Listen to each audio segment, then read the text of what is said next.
Hola, it's Abby and welcome back to another video.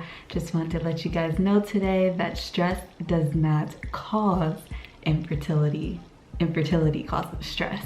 So today we're going to be talking about stress and how we can decrease stress to increase our odds for fertility. So stay tuned. Before we get any further in the video, make sure you hit that like and subscribe button. Make sure you also hit the little bell in the corner for post notifications so you don't miss a video. I will be posting every Wednesday and Sunday this year. So every Sunday and Wednesday at 9 a.m. you will get a video from Motherhood Mindset. So look out for that. Now let's get into these tips. My first tip is a very healthy tip as far as kind of just getting away from social media, and that is to put your phone away 2 hours before bedtime. So what I do is I take my phone and I put it on the charger in my room 2 hours before I'm set to go to bed. So if I go to bed at 10 o'clock, I put my phone on a charger at 8 p.m. If I'm out and about, I make sure just to put my phone on silent and put it away. Putting your phone away will cause you to be more in tune with yourself, and maybe you'll grab a book instead and do some reading. Go do something with your husband. Take that time, those 2 hours, to spend with your husband. I know with Lito and I, my husband, where our days are super busy, and usually we don't have until the end of the day to, be with each other. And with fertility, that is so important. Quality time with your spouse. Making sure you're on one accord. Number 2 is another phone tip, and that is no phone for the first hour of the day. And I know for some of you who maybe chart your temperatures, maybe you're probably thinking, well, what do I do? Like if I can't get on my phone that first, when I wake up first thing in the morning, what am I supposed to do?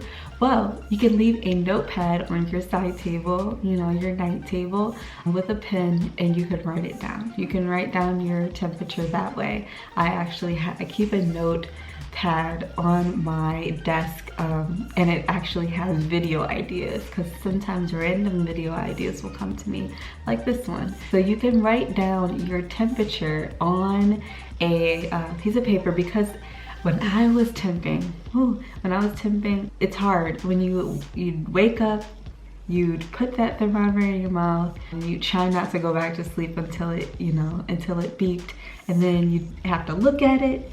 Then you'd have to get your phone, have to open the app, you'd have to get to the temperature where you type it in. It's just a lot of steps for first thing in the morning, right? When you're just trying to be alive. It's so much easier just grab a pen and paper and write it down really quick and go back to sleep if that's what you're gonna do, or go about your day. I like to wake up in the morning. Today, actually, I woke up at 4:30 this morning. I came and sat at my desk, got my Bible out, and I journaled. And so I lit my candle. I have a candle going. Apple pumpkin.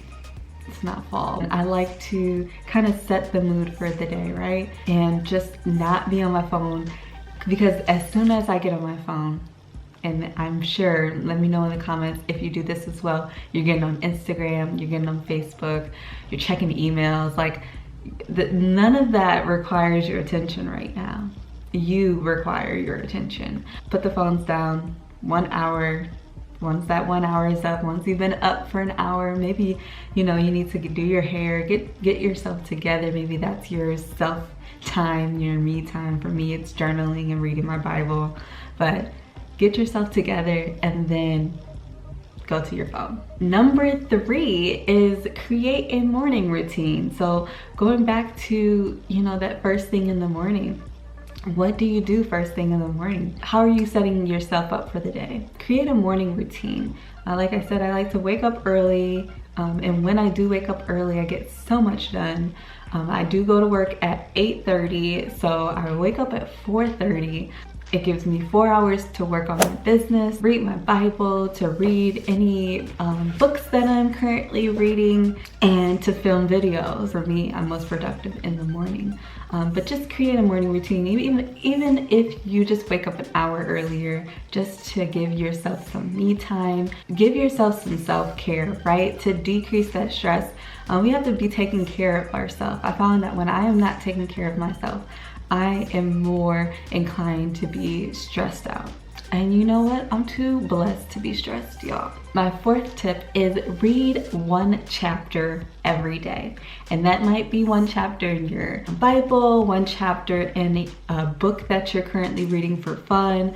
Right now, I am actually reading The Compound Effect. I need to finish this. I haven't been reading 1 chapter a day because I've been reading multiple books. So Becoming Michelle Obama is something I was reading, this book, as well as I'm currently going through, again, Taking Charge of Your Fertility. I'm reading this again. I have the PDF version like on my phone that I was reading, but I like a hard copy because I like to highlight and take notes. I'm reading that, and I also I definitely read like a chapter a day in my Bible. Right now I am on Mark chapter 9. I'll start Mark chapter 9 in the morning. So yeah, read a chapter a day of any book that you're interested in, a book you want to develop personally in. When I'm reading The Compound Effect, for example, I go into a business mindset. I go into a business mindset because it talks about things that I can do daily to help in my business. When I'm reading the Bible, I go into the spiritual mindset, the mindset of how I can increase my spiritual life. Think about those things and think about what it is, what mindset you want to go into every day, and pick a book that centers around that and read 1 chapter a day. Number 5 is have a trigger response. I know a lot of us during TTC, even during pregnancy, we have these different triggers. When we see a pregnant woman on social media, or when we see a pregnancy announcement, we see bumps, we see miscarriages, things of that sort, they trigger us. And definitely when someone is asking about your journey, it can be a trigger, and it can trigger that stress. So that's what I mean by triggering the stress.